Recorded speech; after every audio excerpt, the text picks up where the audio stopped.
हाँ भाई, कंचनजंगा मार्केट चल रहा है? नहीं साहब, रिक्शा खाली नहीं है। अरे चल दे यार, थोड़े बहुत पैसे एक्स्ट्रा ले लियो।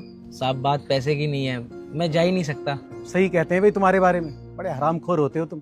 जब सवारी नहीं मिलेगी तो पीछे पीछे आओगे। अब सवारी खुद आके चलने को कह रही है और तू नखरे दिखा रहा है। साहब नखरे की बात नहीं है, दरअसल मैं यहाँ आया हूँ। यहाँ यहाँ क्या हो रहा है? साहब यहाँ हिंदी लेखन के इंटरव्यू चल रहे हैं। तो ऐसे बोलना, किसी सवारी को लेके आया आने जाने की बुकिंग करके। नहीं साहब, मैं अपनी रिक्शा बुकिंग में नहीं चलाता हूँ। बुकिंग में रिक्शा नहीं चलाता? तो फिर यहाँ क्यों खड़ा है? अरे मुझे छोड़ के आजा, तुझे यहाँ से सवारी उठानी है, दोबारा यहीं आके खड़ा हो जाइयो। साहब आप मेरी बात नहीं समझ रहे हैं। मान लीजिए मैं आपको छोड़ने चला भी गया और पीछे से मेरा नाम भूल गया तो मेरा नंबर तो कट जाएगा ना। तेरा नाम क्यों भूलेगा? क्योंकि साहब मैं भी यहाँ लेखक के इंटरव्यू देने आया हूँ। इंटरव्यू? तू लेखक बनेगा? पत्रिका में कहानियां लिखेगा? वैसे कितना पढ़ा लिखा है तू? साहब देखिए, आया तो मैं शहर नौकरी करने था, पर मजबूरी में मुझे रिक्शा चलानी पड़ रही है। बाकी मैंने पढ़ाई 12वीं कक्षा तक की है। 12वीं तक?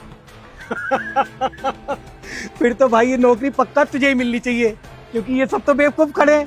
किसी ने बीजेएमसी करी होगी, किसी ने एमजेएमसी करी होगी और कोई मास कॉम करके आया होगा, है ना? साहब एक बात कहूँ, लेखक बनने के लिए ना डिग्रियों की नहीं, प्रतिभा की आवश्यकता होती है। वाह भाई वाह, क्या बात कही है तूने। तेरी ये बात तो सबको पता चलनी चाहिए। एक मिनट रुक। हाँ भाई, तुम यहाँ सब बेकार में खड़े हो। जिसे ये नौकरी मिलनी थी मिल चुकी।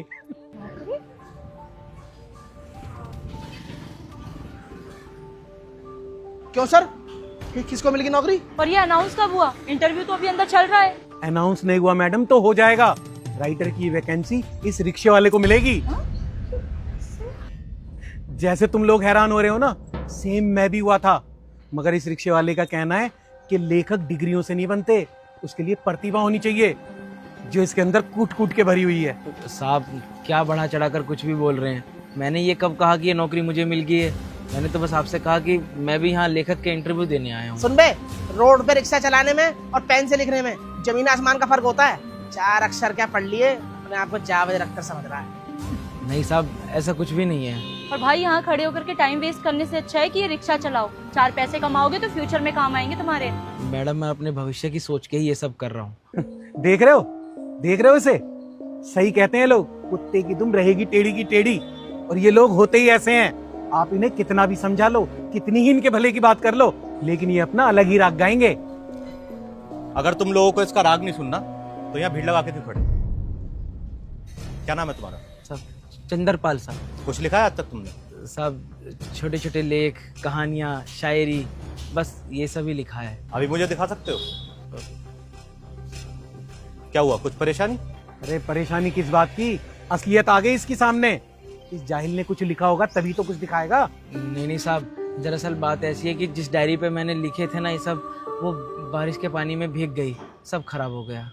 अरे डायरी नहीं, दिमाग खराब हो गया है इसका, और झूठ पे झूठ बोले जा रहा है। इसने आज तक कुछ नहीं लिखा होगा। साहब कसम से मैं झूठ नहीं बोल रहा हूँ, आप मेरा भरोसा कीजिए। देखो चंद्रपाल, अगर मैं तुम्हारी बात मान भी लूं तो यहाँ पर इतने सारे लोग खड़े हैं और अंदर पत्रिका का इंटरव्यू लेने वाले लोग भी हैं, तो उन्हें भी तो तुम्हें कुछ प्रूफ दिखाना होगा। 1 मिनट साहब, 1 मिनट। ये देखिए साहब, अखबार में मेरा लेख भी छपा है, मेरा फोटो और नाम चंद्रपाल।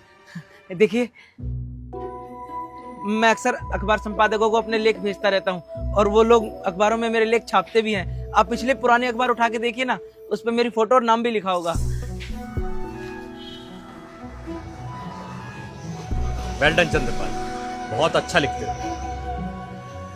और इसी के साथ इस पत्रिका में तुम्हारी नौकरी पक्की हो गई। मैं संपादक हूं यहाँ पर। अंदर इंटरव्यू ले रहा था और मैंने यहाँ शोर शराबा सुना तो बाहर देखने आ गया।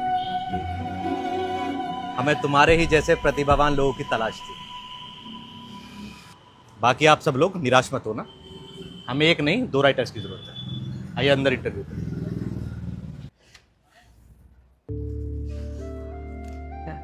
साहब मेरा काम हो गया, आपको हो तो अब छोड़ाऊं आपको? नहीं, ठीक है, कॉन्ग्रेचुलेशंस।